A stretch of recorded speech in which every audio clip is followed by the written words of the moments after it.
എത്തിയിട്ടുള്ളത് ചേലക്കര പുലാക്കോടാണ്.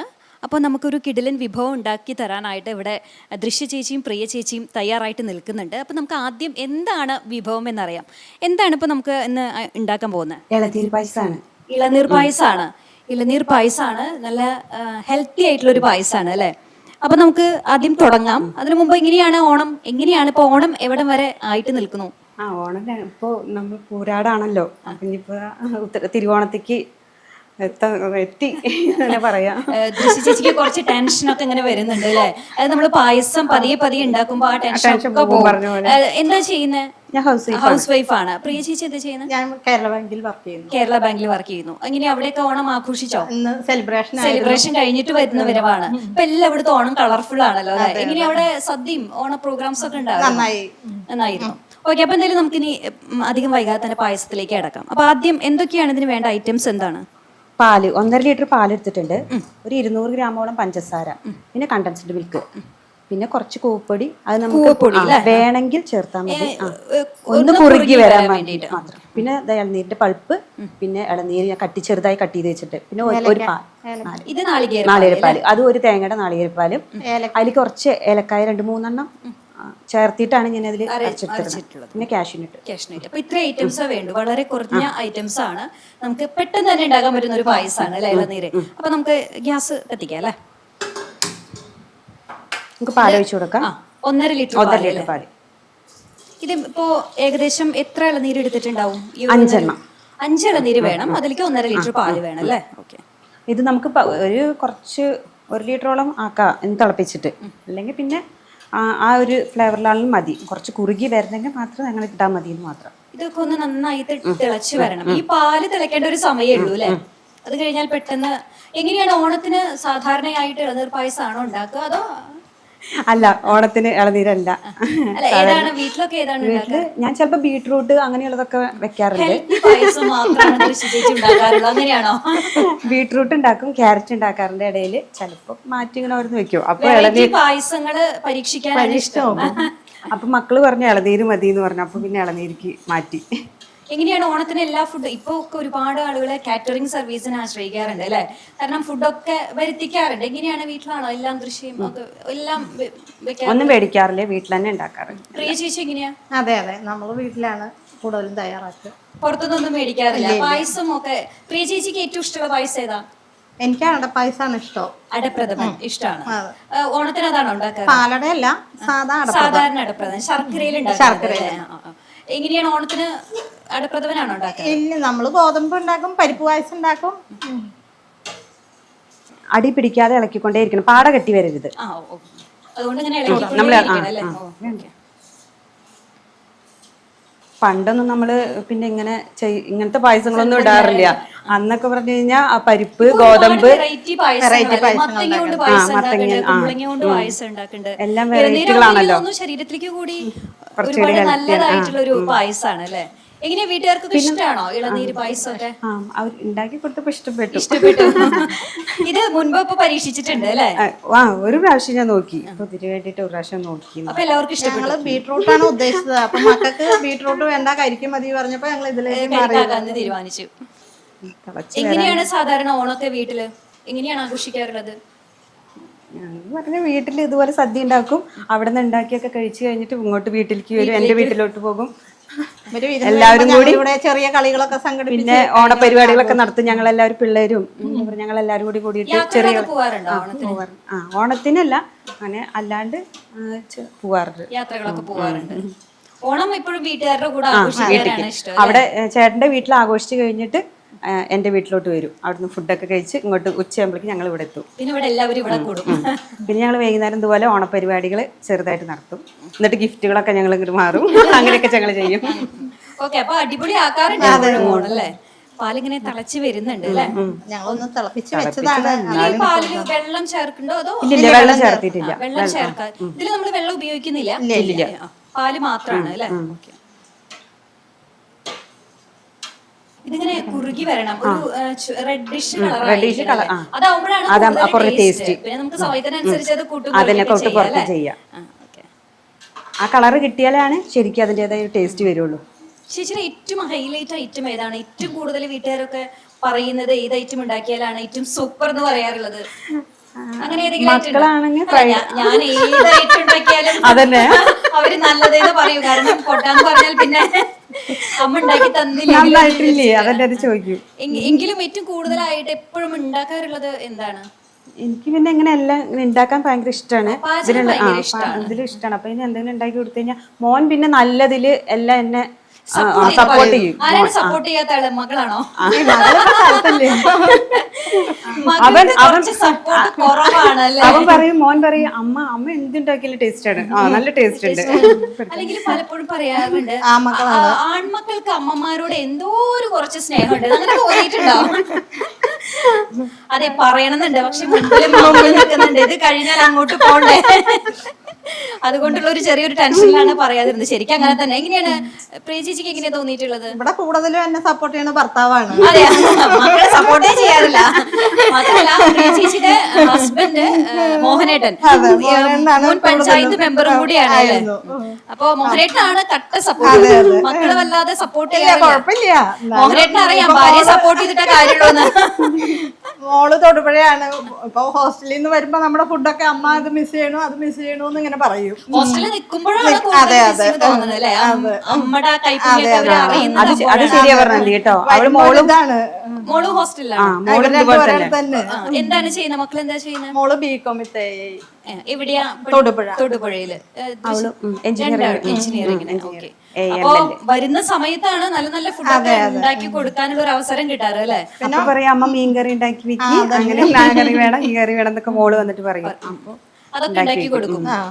ഇനി non item ആണോ ഏറ്റവും കൂടുതൽ ഉണ്ടാക്കാനായിട്ട് ഇഷ്ടം, അതോ വെജ് ആണോ കൂടുതൽ പ്രിഫർ ചെയ്യാറുള്ളത്? ഞാൻ രണ്ടും നോക്കാറുണ്ട്. രണ്ടും നോക്കാറുണ്ട്. ചേച്ചിക്ക് ഏറ്റവും കൂടുതൽ ഇഷ്ടമുള്ളത് ഏതാ, നോൺ ആണോ അതോ വെജ് ആണോ? വെജ്. വെജാണ്. നോൺ അത്ര കഴിക്കും. ചിക്കൻ ഭയങ്കര ഇഷ്ടമാണ്. ഇപ്പൊ നമുക്ക് പച്ചക്കറിയോട് കൂടുതൽ അത് കഴിക്കുമ്പോഴാണ് നമ്മുടെ ശരീരത്തിന് കുറച്ചും കൂടി നമുക്കിപ്പോ മനസ്സിലായത്. പച്ചക്കറി കൂടുതൽ കഴിക്കുമ്പോഴാണ് ഹെൽത്തി ആവണേന്ന്. അതുകൊണ്ട് ലേശം ഒന്ന് പച്ചക്കറിയിലേക്ക് മാറിയിട്ടുണ്ട്. പ്രിയ ചേച്ചിക്ക് എങ്ങനെയാണ്?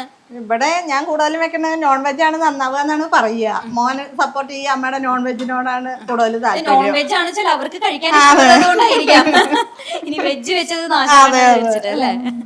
അങ്ങനെ പാല് തിളച്ചിങ്ങനെ വരുന്നുണ്ട്. നന്നായി അതൊന്ന് കുറുകി ഒരു റെഡിഷ് കളർ ആയാലാണ് അതിന്റെ ആ ഒരു സ്വാദ് മുഴുവനായിട്ട് കിട്ടുമെന്നാണ് ദൃശ്യ ചേച്ചി പറയുന്നത്. അപ്പൊ നമുക്ക് അതുവരെ ഒന്ന് വെയിറ്റ് ചെയ്യാം. ഇത് വളരെ കുറവായിട്ടാണ് ഇളനീർ പായസമൊക്കെ ഉണ്ടാക്കാറുള്ളത്. ഓണത്തിന് എല്ലായിടത്തും പാലട, പരിപ്പ് അങ്ങനെയൊക്കെ ആയിട്ടുള്ള പായസങ്ങളാണ് കൂടുതലും ഉണ്ടാക്കാറുള്ളത്. ഞാൻ ചിലപ്പോ അത്തൊക്കെ തുടങ്ങി കഴിഞ്ഞാൽ ഇതുപോലെ ഓരോന്ന് കുറേശ്ശെ എടുത്തിട്ടുണ്ടാകും. 10 ദിവസം ഓരോ പായസം ഉണ്ടാക്കാറുണ്ടോ? അങ്ങനെയാണോ? അങ്ങനെ ഉണ്ടാക്കും. കുറേശ്ശെ, കൂടുതലല്ല, കുറച്ച്. ചേട്ടനും കുറച്ച് കഴിക്കും. ചേട്ടൻ അധികം മധുരം അങ്ങനെ കഴിക്കാൻ അങ്ങനെ ഇഷ്ടമല്ല. എന്നാലും ഉണ്ടാക്കി കൊടുത്തു കഴിഞ്ഞാൽ കഴിക്കും. ഞാൻ ഉണ്ടാക്കി തന്നല്ലേ. ഉണ്ടാക്കി കൊടുക്കണതല്ലേ, എങ്ങനെ അതിന്റെ ആ ഒരു രുചി നോക്കാതിരിക്കും അല്ലേ? അപ്പോഴാണ് ഇതുപോലെ ഓരോ ദിവസം അങ്ങനെ ക്യാരറ്റ് അങ്ങനെ ഓരോന്ന് മാറ്റി ഉണ്ടാക്കാം. എങ്ങനെയാ? അപ്പൊ നമുക്ക് എന്ത് പായസം ഉണ്ടാക്കിയാലും യൂട്യൂബിലൊക്കെ നോക്കി കഴിഞ്ഞാൽ നമുക്ക് അതിന്റെ മെത്തേഡൊക്കെ കിട്ടും. അങ്ങനെ മുന്നേ ഞാൻ തനിച്ചാട്ടോ ഞാൻ നോക്കിയിട്ട് തന്നെയായിട്ട് ചെയ്തിട്ടുണ്ട്. യൂട്യൂബില് മുന്നേ ഒക്കെ ചെയ്യാറുള്ളത്. ഒരു 5-6 വർഷം മുന്നേ ഒക്കെ ഞാൻ ഇതുപോലെ ചെയ്യാറുണ്ട്. അപ്പൊ ഇങ്ങനെ ചെയ്ത് നോക്കുമ്പോ നമുക്കത് ഇങ്ങനെ കിട്ടില്ലോ. നമുക്ക് ഇന്നതായിരിക്കും. ചിലപ്പോ പിന്നെ സദ്യക്കൊക്കെ പോയി കഴിഞ്ഞാൽ അത് കഴിക്കുമ്പോ ഇന്ന സാധനങ്ങളൊക്കെ ആയിരിക്കും അതിൽ ഉണ്ടാവുക എന്നുള്ളത് നമുക്കൊരു ഏകദേശം രൂപ ഉണ്ടാകും. അപ്പൊ അത് നോക്കിയിട്ട് അങ്ങനെ വെക്കാറുണ്ട്. സാധാരണ ഭക്ഷണം നന്നായിട്ട് ഇഷ്ടമുള്ളവർക്കാണ് ഭക്ഷണം ഉണ്ടാക്കി കൊടുക്കാൻ കൂടുതൽ ഇഷ്ടം ഉണ്ടാവുക. അങ്ങനെയാണോ? ദൃശ്യ ചേച്ചി ഒരു ഫുഡിയാണോ? എനിക്കിഷ്ടമാണ്. മധുരം നന്നായിട്ട് കഴിക്കും, അങ്ങനെയൊക്കെ കഴിക്കും. പിന്നെ എന്തെങ്കിലും ഇതുപോലെ അമ്മയ്ക്ക് ഇഷ്ടപ്പെട്ട അമ്മ ഉണ്ടാക്കി തന്നെ കറികൾക്ക് പ്രത്യേക ടേസ്റ്റ് ഉണ്ടാവില്ല. അപ്പൊ നമ്മൾ അതുപോലെ ചെയ്യണം തോന്നിയാൽ അമ്മനെ വിളിച്ചു വെക്കും. അപ്പൊ അമ്മ എന്തെങ്കിലും പറഞ്ഞുതരും. എങ്ങനെയാണ് ഇപ്പോ കല്യാണം കഴിഞ്ഞതിന് ശേഷമാണോ ഒരുപാട് ഫുഡ് ഉണ്ടാക്കാനൊക്കെ പഠിച്ചത്, അതോ കല്യാണം കഴിഞ്ഞ് വരുമ്പോ തന്നെ പാചകമൊക്കെ പഠിച്ചിരുന്നോ? ഇല്ല, ഒന്നും ചെയ്തിട്ടില്ല. ഒന്നും ചെയ്തിട്ടില്ല. കല്യാണം കഴിഞ്ഞപ്പോ അത് പഠിച്ചേ പറ്റൂ എന്നുള്ള ഒരു അവസ്ഥ ഉണ്ടായില്ലേ? അങ്ങനെയാണ് അല്ലെ? പലപ്പോഴും പറയണ കേൾക്കാറുണ്ട്, കല്യാണം കഴിഞ്ഞപ്പോ ഭർത്താവിന് നല്ല ഫുഡ് ഇഷ്ടമാണ്, അപ്പൊ അതുകൊണ്ട് അങ്ങനെ വെച്ചു. അങ്ങനെയൊക്കെയാണ് പലരും നമ്മൾ സംസാരിക്കുമ്പോ പറയുന്നത് കേൾക്കാറുള്ളത്. അങ്ങനെയാണോ? ഒരു പാചകം ചെറുപ്പത്തിലെ പോവുകയും ചെയ്തു. 18 വയസ്സാകുമ്പോ എന്റെ കല്യാണം കഴിഞ്ഞു. പിന്നെ അവിടെ പോയി കഴിഞ്ഞാൽ ചെറുപ്പത്തിൽ എന്നെ മനസ്സിലായി എങ്ങനെയെങ്കിലും കഴിച്ചു വിട്ടാ മതിയെന്നല്ലേ? അവിടെ പോയി കഴിഞ്ഞാലും ചേട്ടൻ്റെ അമ്മയാണെങ്കിലും ഞാൻ ആദ്യം ഒന്നും വെക്കില്ലായിരുന്നു. എന്താ പറയുക, അമ്മയ്ക്കെല്ലാം അമ്മ ചെയ്ത് വെച്ച് കൊടുത്തു കഴിഞ്ഞാൽ അമ്മ എല്ലാം വെക്കും. ഞങ്ങളിങ്ങനെ ചെയ്തു കൊടുക്കും, അപ്പോൾ ഒക്കെ അമ്മ വെച്ചു. പിന്നെ അതങ്ങനെ എന്താ പറയുക ചെയ്യാൻ തുടങ്ങി. പിന്നെ അമ്മയൊക്കെ മരുമകൾ നല്ല കൈപ്പുണ്യുള്ള ആളാണ്, അപ്പൊ കുറച്ചിനി പാചകം തുടങ്ങിക്കൊണ്ടിരുന്നത് അല്ലേ? ആദ്യമൊക്കെ ഇങ്ങനെ എല്ലാം ചെയ്തു കൊടുക്കും. എല്ലാ കഷ്ണങ്ങളൊക്കെ അരിഞ്ഞു കൊടുത്തു കഴിഞ്ഞാൽ അപ്പം ആദ്യം അറിയില്ലല്ലോ നമുക്ക് അന്നത്തെ കാലത്തൊന്നും. പിന്നെ അതിന് കുറച്ചൊക്കെ 1 വർഷമൊക്കെ ആകുമ്പോഴേക്കും പിന്നെ നമ്മൾ തനിച്ച് ചെയ്യാൻ തുടങ്ങി. പ്രിയ ചേച്ചി അപ്പോ ദൃശ്യ ചേച്ചിന്ന് പഠിക്കാറുണ്ടോ ഈ പായസമൊക്കെ വെക്കുന്ന രീതി? ആള് കൂടുതൽ യൂട്യൂബറും കൂടെയാണ്, ഞങ്ങൾ അതിൽ കൂടെയാണ്. അത് ഇപ്പോഴാണ് കേട്ടായത്, ഇപ്പോഴാണ് യൂട്യൂബർ. പാചകമാണോ മെയിൻ? അല്ല, അപ്പൊ അതിൽ നിന്നൊക്കെ ഞങ്ങള് കണ്ട് ചേച്ചി ഫേവറേറ്റ് ആയിട്ടുള്ള ഐറ്റം ഏതാ? ചിക്കനോടാണ് കൂടുതലും താല്പര്യം. കൂടുതൽ വെക്കുന്നതും ചിക്കനാണ്. ചിക്കനാണ്. പിന്നെ മീൻകറി നോണ് കൂടുതൽ ഇഷ്ടമുള്ള ആളുകളാണ്. അതെ അതെ, നോണാണ് താല്പര്യം. പ്രിയ ചേച്ചിക്ക് ഏറ്റവും ഇഷ്ടമുള്ള പായസം ഏതാ? ഞാൻ പറഞ്ഞു അടയാണ്. അടപ്രഥമനാണ് ഇഷ്ടം. എനിക്ക് പാലട. അടയുടെ ആളുകളാണ് രണ്ടാളും. ഒരാൾക്ക് അടപ്രഥമനും ഒരാൾക്ക് പാലടയും. തിളച്ച് വരുന്നുണ്ട്, ആ പാല് തിളയ്ക്കുന്ന മണൊക്കെ വന്നു തുടങ്ങിയിട്ടുണ്ട് അല്ലേ? ഇത് വെള്ളമില്ലാത്ത കാരണം പെട്ടെന്ന് കുറുകും അല്ലേ?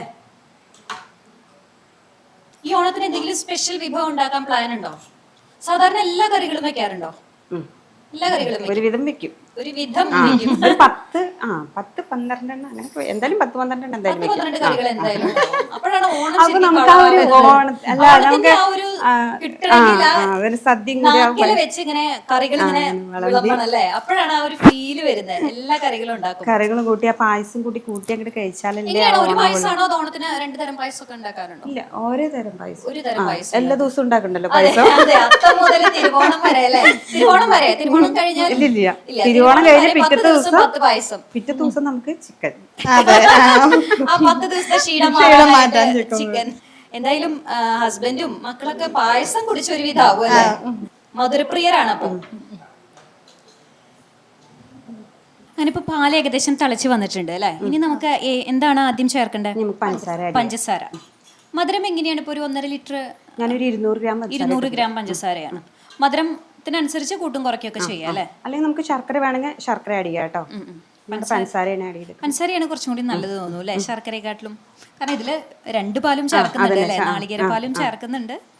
ഇനി നമ്മള് കണ്ടൻസ്ഡ് മിൽക്ക് ചേർക്കണം. കുറച്ചും കൂടി ടേസ്റ്റ് കൂടും. ആ പാല് തിളയ്ക്കുന്ന ഒരു സമയം വേണ്ടു അല്ലെ? അത്രേ വേണ്ടു. ബാക്കിയൊക്കെ പെട്ടെന്ന് എളുപ്പത്തിൽ ഉണ്ടാക്കും. എങ്ങനെ എളുപ്പ പരീക്ഷണാണോ ഇത്? എളുപ്പം. നാളികേര പാല് പിന്നെ കുറച്ചല്ലേ വേണ്ടുള്ളൂ, ഒരു തേങ്ങയുടെ അല്ലേ വേണ്ടുള്ളൂ, പെട്ടെന്നാവാം നമുക്ക്. അത്യാവശ്യം കുറുകിയിട്ടുണ്ട് അല്ലേ? ഇനി നമ്മള് കൂവപ്പൊടി ഇപ്പോഴാണോ ചേർക്കുക? ഒന്ന് ഇതായിട്ട് ഒരു 5 മിനിറ്റ് ഒന്ന് ഇതായി സെറ്റ് ആയിട്ട് വന്നതിന് ശേഷം, അല്ലെങ്കിൽ നമുക്ക് പാലിന്റെ ഒപ്പം തന്നെ ഇത് വേണമെങ്കിൽ ഇട്ടിട്ട് ഒന്ന് നല്ലപോലെ ഒന്ന് ക്രീമി ആക്കി എടുക്കാം കേട്ടോ. കളർ വരണമെങ്കിൽ പഞ്ചസാര. ഫ്രണ്ട്സും ഒക്കെ പറയാറുണ്ടോ നല്ല ഫുഡൊക്കെ അവർ വരുമ്പോ അതൊക്കെ നന്നായിട്ട് ഉണ്ടാക്കി കൊടുക്കുമ്പോ എന്തെങ്കിലുമൊക്കെ പറയാറുണ്ടോ? അങ്ങനെ ഉണ്ടാക്കി കൊടുക്കാറുണ്ടോ? ഇല്ല, ഫ്രണ്ട്സ് അങ്ങനെയൊന്നും വരാറില്ല.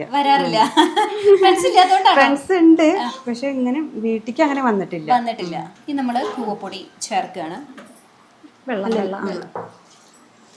വെള്ളം കലക്കിയിട്ട് വേണം അല്ലേ? ഒന്ന് അല്ലെങ്കിൽ നമ്മളത് ഒരു തരി കട്ടയായിട്ട് കിടക്കും, തരിയില്ലാതെ. അല്ലെങ്കിൽ നമുക്ക് ചവ്വരി വേണമെങ്കിൽ ഇടാട്ടോ. ചവ്വരി അത് താല്പര്യമുള്ളവർക്ക് ഇങ്ങനെയായാലും മതി അല്ലേ? ഇല്ലെങ്കിൽ നമുക്കിപ്പോ കൂപ്പൊടി ചേർക്കണമെന്നില്ല. ഇതുപോലെ ഒന്ന് നമുക്ക് ഒന്നും കൂടി ഒന്ന് വറ്റിച്ചെടുത്താൽ മതി. അല്ലെങ്കിൽ നമുക്ക് പിന്നെ പഞ്ചസാര അതിന് കളർ ചേഞ്ച് ചെയ്യണമെങ്കിൽ കാരമൽ ചെയ്തിട്ട് നമുക്കൊന്ന് മിക്സ് ചെയ്താൽ മതി. ഇതൊക്കെ ഓരോരുത്തരുടെ ഇഷ്ടംപോലെ ചെയ്യാം, എടുക്കാം അല്ലേ? ശർക്കര ഇട്ട് കഴിഞ്ഞാൽ ഒരു പ്രഥമന്റെ ടേസ്റ്റ് വരുന്നുണ്ട് കേട്ടോ, അത് ഞാൻ നോക്കി. അപ്പൊ അത് പരീക്ഷണം നടത്തിയിട്ടുണ്ട്. ഒരു പ്രഥമൻ ടേസ്റ്റ് വരുന്നുണ്ട്. ഏതാണ് കൂടുതൽ ഇഷ്ടം, പഞ്ചസാരയാണോ? എനിക്ക് ഇതാണ് തോന്നിയത്. നമ്മളിത് തണുപ്പിച്ച് കഴിക്കണേ, കുറച്ച് തണുപ്പിച്ച് കഴിക്കുന്നതായിരിക്കും കുറേ ടേസ്റ്റ്. ഫ്രിഡ്ജിൽ കുറച്ചു നേരം വെച്ച് കഴിഞ്ഞാൽ കുറച്ചേരം വെച്ച് കഴിഞ്ഞാൽ കുറച്ചുകൂടി ടേസ്റ്റ് കൂടും. ഒഴിക്കട്ടെ. ചൂട് ഉള്ളതിനേക്കാൾ കൂടുതൽ തണുപ്പിച്ച് കഴിക്കുന്നതാണ് ടേസ്റ്റ് അല്ലേ? ഓക്കെ, അപ്പൊ ആ ഇളനീരിന്റെ ആ ഒരു ടേസ്റ്റ് ഒക്കെ നന്നായിട്ട് കിട്ടും. ഇതിപ്പോ 5 ഇളനീരല്ലേ എടുത്തേക്കുന്നത്? അത് ഏകദേശം ഒരു 2 ടേബിൾ ടീസ്പൂൺ. നിർബന്ധമില്ല, വേണമെങ്കിൽ മാത്രം ചേർത്താൽ മതി അല്ലേ? ഇനി ഒന്നും കൂടി തിളയ്ക്കണം അല്ലേ? അങ്ങനെ നല്ല കണ്ടൻസ്ഡ് മിൽക്കിന്റെ ഒക്കെ നല്ല മണമൊക്കെ വന്നു തുടങ്ങിയിട്ടുണ്ട് അല്ലേ? അങ്ങനെ പ്രേക്ഷകർക്ക് ഈ ഓണത്തിന് ഒന്ന് പരീക്ഷിക്കാവുന്നതാണ് ഇളനീർ പായസം. പെട്ടെന്ന് റെഡിയാക്കാം നമുക്ക്. പെട്ടെന്ന് ഏറ്റവും പെട്ടെന്ന് തയ്യാറാക്കാൻ പറ്റുന്ന ഒരു പായസമാണ്. ചെറിയ ഇൻഗ്രീഡിയൻസ് വേണം. ഇളനീര് ഇളനീര് ഈ ഒരു 1.5 ലിറ്ററിന് 5 ഇളനീരാണോ കണക്ക്? ഞാൻ പകുതി എടുത്തിട്ട് ഒന്ന് മിക്സിയിലിട്ട് പൾപ്പ് ആക്കിയിട്ട് എടുത്തിട്ടുണ്ട്. പിന്നെ ചെറുതായിട്ട് കട്ട് ചെയ്ത് വെച്ചിട്ടുണ്ട്. അതെന്താ പായസത്തിൽ കടിക്കാനാണ്. ഇതിൽ വേറെ നമ്മൾ മുന്തിരി ഒന്നും ആ ഇളനീരിന്റെ ഒരു ഫ്ലേവർ കിട്ടണല്ലോ, അത് കാരണം അധികം ഏലക്കായ നമ്മൾ അധികം ചേർത്തിട്ടില്ല, വേറെ മിക്സുകളൊന്നും ചേർത്തിട്ടില്ല. പിന്നെ നെയ്യൊക്കെ ആഡ് ചെയ്ത് കഴിഞ്ഞാൽ അത് വേറെ ഫ്ലേവർ വേറെ പോവല്ലോ. അപ്പൊ ഇത് ഇളനീരിന്റെ ഫ്ലേവർ കിട്ടാൻ വേണ്ടിയിട്ട് ചെയ്തു. അപ്പൊ നമ്മുടെ പായസം ഏകദേശം നല്ല കുറുകി തിക്കായിട്ട് വന്നിട്ടുണ്ട് അല്ലെ. മധുരം ഇനി ഇടണോ കുറവാണോ നോക്കണോ? ഒന്ന് നോക്കാം. കാരണം മധുരം നന്നായിട്ട് വേണമെന്നാണ് ദൃശ്യ ചേച്ചി പറഞ്ഞത്. ഇളനീർ പായസത്തില് മധുരം കുറച്ചിങ്ങനെ കൂടുതലായിട്ട് നിൽക്കണം, അതാണ് അതിന്റെ ഒരു ടേസ്റ്റ്. പ്രിയ ചേച്ചി നോക്കുന്നുണ്ട്, മധുരം കുറച്ചും കൂടി വേണം അല്ലേ. അപ്പൊ നമുക്ക് കുറച്ചും കൂടി ഇടാം. പകുതി ഇടാം. മധുരം വേണ്ടതിനനുസരിച്ച് നമുക്ക് കൂട്ടും കുറയ്ക്കൊക്കെ ചെയ്യാം. പക്ഷെ കൂടുതലാണ് ആ പായസത്തിന്റെ ഒരു ടേസ്റ്റ് വരുന്നത്. അങ്ങനെ ഏകദേശം ഇപ്പൊ നമ്മള് പാല് കറക്റ്റ് പരിവായിട്ടുണ്ട് അല്ലെ. നല്ല മണക്ക് വരുന്നുണ്ട് കേട്ടോ, നല്ല തിക്കായിട്ട് വന്നിട്ടുണ്ട്. അത് കഴിഞ്ഞിട്ട് ഇനി നമുക്ക് ഗ്യാസ് ഓഫ് ചെയ്തിട്ട് നമ്മുടെ ഈ പൾപ്പ് ചേർക്കാം. ഓ, ഇനി ഗ്യാസ് കത്തിക്കേണ്ട ആവശ്യമില്ല. പാല് തിളപ്പിക്കാൻ മാത്രമേ ഗ്യാസിന്റെ ആവശ്യമുള്ളൂ അല്ലെ. ഓക്കെ, ആദ്യം ഇപ്പൊ ചേർക്കുന്നത് ഏതാ? പൾപ്പാണ്. ഇത് ഏകദേശം എത്രത്തോണ്ട് എടുത്ത് അരച്ചിട്ടുണ്ട്? 5 നാളികേരം അല്ല 5 ഇളനീര് എടുത്തല്ലോ, അതിന്റെ പകുതി അരച്ചു, പകുതി നമ്മള് കട്ട് ചെയ്ത് വെച്ചിട്ടുണ്ട്. അപ്പൊ ആദ്യം പൾപ്പാണ് ചേർക്കേണ്ടത് അല്ലേ. ഗ്യാസ് ഓഫ് ചെയ്തു. ഓക്കെ, അങ്ങനെ ഗ്യാസ് ഓഫ് ചെയ്തു. ഇനി നമ്മൾ ചിലപ്പോൾ ഒന്ന് ഇതായി പോകും, പിരിഞ്ഞു പോകും. കുറെ സമയം നമ്മൾ ഇട്ട് തിളപ്പിക്കാൻ പറ്റില്ലല്ലോ, അപ്പൊ അതാണ് കഴിഞ്ഞിട്ട്. അങ്ങനെ നമ്മുടെ ഇളനീർ പായസം റെഡി ആയിക്കൊണ്ടിരിക്കുകയാണ്. നല്ല മണമൊക്കെ വന്ന് സെറ്റ് ആയിക്കൊണ്ടിരിക്കുക. നന്നായിട്ട് ഒന്ന് ഇളക്കണം, ആ കട്ടയൊക്കെ പോകുന്ന വരെ ഇളക്കണം അല്ലേ. ഈ പൾപ്പ് ചേർക്കുമ്പോഴും ഒന്ന് തിക്കായിട്ട് വരും അല്ലേ. അപ്പൊ ഇത് ഒരുപാട് കട്ടിയാവും നമ്മൾ ഇനി ഫ്രിഡ്ജിലൊക്കെ വെക്കുമ്പോ? കൂടുതൽ അത്ര കട്ടിയൊന്നും ആവില്ല. നല്ലപോലെ അത് മിക്സ് ചെയ്യണേ. ആ കട്ട പോകുന്നത് വരെ നന്നായിട്ട് ഇളക്കണം. നല്ല നൈസായിട്ട് അരച്ചിട്ടില്ല, അതിന്റെ ഇടയിൽ ചെറിയ ചെറിയ പീസുകൾ കിടക്കണ്ടാവും കേട്ടോ, കഴിക്കാൻ നമുക്ക് കടിക്കാനായിട്ട്. ഇളനീരാന്ന് അറിയണല്ലോ. ഇനി നമ്മൾ വേറെ ചേർക്കുന്നുണ്ട്, അല്ല വേറെ കട്ട് ചെയ്ത് വെച്ച് ചേർക്കുന്നുണ്ട്.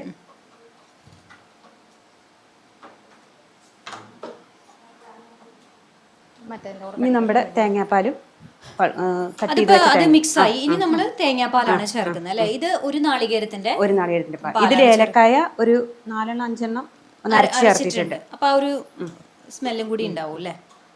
നല്ലപോലെ വേണ്ട. നമ്മൾ നാളികേരപ്പാലും ഒഴിച്ചു. ഇപ്പോഴാണ് ശരിക്കും പായസത്തിന്റെ സ്മെല്ല് വന്നു തുടങ്ങി അല്ലേ. നേരത്തെ നാളികേരപ്പാലും ആ ഏലക്കൊക്കെ കൂടിയപ്പോ നല്ലൊരു മണം വന്നു തുടങ്ങിയിട്ടുണ്ട്. ഇനി നമുക്ക് ഇളനീര് അങ്ങനെ നമ്മുടെ ഇളനീർ പായസം റെഡി ആയിക്കൊണ്ടിരിക്കുകയാണ്. ഇനി നമുക്ക് അവസാനം അണ്ടിപ്പരിപ്പ് മാത്രമേ ചേർക്കാനുള്ളൂ. അത് വെറുതെ നെയ്യില് വറക്കേണ്ട ആവശ്യമില്ല അല്ലെ. ഇങ്ങനെ ഹോബി എന്തൊക്കെയാണ്? ഈ ഫുഡിങ് മാത്രമാണോ? എപ്പോഴും ഇങ്ങനെ ഭക്ഷണം ഉണ്ടാക്കുക, രുചിച്ച് നോക്കുക, ഫാമിലീസിനൊക്കെ കൊടുക്കുക, അങ്ങനെയാണോ? അത് ഇഷ്ടമാണ്, ഉണ്ടാക്കാൻ ഇഷ്ടമാണ്. വേറെ എന്തൊക്കെയാണ് ഹോബീസ്? ഇപ്പൊ ഒരു യൂട്യൂബർ ആന്നൊക്കെ പറഞ്ഞു പ്രിയ ചേച്ചി. അപ്പൊ ഒരു കർഷകൻ കൂടിയാണ്, കോഴി വളർത്തലുണ്ട്. അപ്പൊ പച്ചക്കറി ചേട്ടൻ പിന്നെ എല്ലാവരും നിൽക്കും. അപ്പൊ എന്റെ കൂടെ നല്ല സപ്പോർട്ടായിട്ട് യൂട്യൂബ് തുടങ്ങുകയാണെങ്കിലും ചേട്ടൻ പറഞ്ഞിട്ടാണ് തുടങ്ങിയത്. അപ്പൊ പച്ചക്കറിയും കോഴിയും വളർത്തലും ഒക്കെ ഉണ്ട്. അപ്പൊ അതിനോടൊക്കെ ഒരു താല്പര്യം ഉള്ളതുകൊണ്ടാണ് അല്ലെ.